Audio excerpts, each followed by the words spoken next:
തൊഴിലാളികൾക്ക് വേതനം നൽകുന്നതിൽ വീഴ്ച വരുത്തിയ സ്വകാര്യ സ്ഥാപനങ്ങൾക്ക് മുന്നറിയിപ്പുമായി ഒമാൻ തൊഴിൽ മന്ത്രാലയം. വേതന നിയമത്തിലെ വ്യവസ്ഥകൾ കൃത്യമായി പാലിക്കണമെന്നും വീഴ്ച വരുത്തുന്നവർ നടപടി നേരിടേണ്ടി വരുമെന്നും മന്ത്രാലയം താക്കീത് നൽകിയിട്ടുണ്ട്. നിയമലംഘനം ആവർത്തിച്ചാൽ പിഴ ഇരട്ടിയാക്കുമെന്നും മുന്നറിയിപ്പുണ്ട്.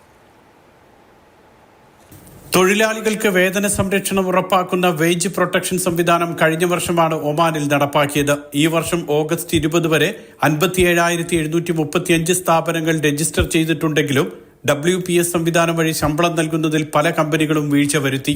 66 വൻകിട ബിസിനസ് സ്ഥാപനങ്ങൾ, 536 ഇടത്തരം സ്ഥാപനങ്ങൾ, 10,659 ചെറുകിട ബിസിനസ് കേന്ദ്രങ്ങൾ, 46,137 മൈക്രോ ബിസിനസ് സ്ഥാപനങ്ങൾ എന്നിവ വീഴ്ച വരുത്തിയെന്നാണ് തൊഴിൽ മന്ത്രാലയത്തിന്റെ കണ്ടെത്തൽ. മാത്രമല്ല, നിരവധി സ്ഥാപനങ്ങൾ WPSൽ ഇതുവരെ രജിസ്റ്റർ ചെയ്തിട്ടില്ല. 3 വൻകിട കമ്പനികൾ, 475 ഇടത്തരം കമ്പനികൾ, 14,165 ചെറുകിട സ്ഥാപനങ്ങൾ, 1,72,174 മൈക്രോ കമ്പനികൾ എന്നിവ ഇനിയും രജിസ്റ്റർ ചെയ്യാനുണ്ട്. തീരുമാനം പാലിക്കാത്ത സ്ഥാപനങ്ങൾക്ക് ആദ്യഘട്ടത്തിൽ മുന്നറിയിപ്പ് നൽകും. വർക്ക് പെർമിറ്റുമായി ബന്ധപ്പെട്ട സേവനങ്ങൾ താൽക്കാലികമായി നിർത്തിവെക്കും. കൂടാതെ 50 ഒമാനി റിയാൽ പിഴയും ചുമത്തും. നിയമലംഘനം ആവർത്തിച്ചാൽ പിഴ ഇരട്ടിയാക്കുമെന്നും തൊഴിൽ മന്ത്രാലയം അറിയിച്ചു. Mathrubhumi news, Muscat.